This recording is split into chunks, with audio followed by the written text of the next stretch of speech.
nagpakatotoo talaga siya sa mga sagot nito sa interview sa kanya sa I Want ASAP. Ayon nga kay JM. Inamin nito na wala talaga siyang pake sa reacts at engagement.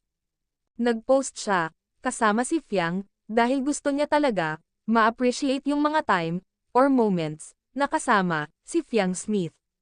Masaya siya sa mga moment na yon, kaya siya post ng post kasama si E-Girl.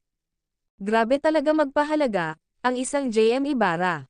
Tinetreasure nito bawat moment na kasama niya si Fiang Smith. Di na talaga maikukubli ang nararamdaman ni Captain Ibarra. Samantala, Fiang to JM.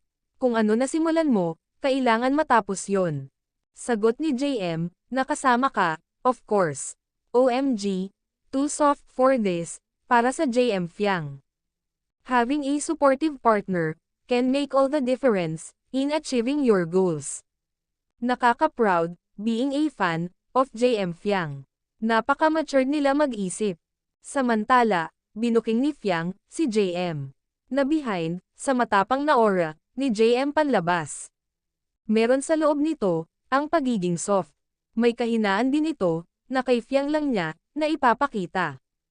Ayon kay JM before, hindi siya vocal sa nararamdaman nito, strict at tahimik lang siya. Pero pagdating kay Fiang, na ilalabas at na ipapakita niya ang lahat ng nararamdaman niya with actions pa. Actually, JM Fiang ay parehas lang sila, ang tapang ng aura sa panlabas, pero may kahinaan sila at iyon ang family nila at mahal nila sa buhay. The best wish ni Fiang kay JM ngayong 2025. Sana gumaling na ang mama ni JM. Grabe ka Fiang, inaalala niya talaga ang health ng mama ni JM.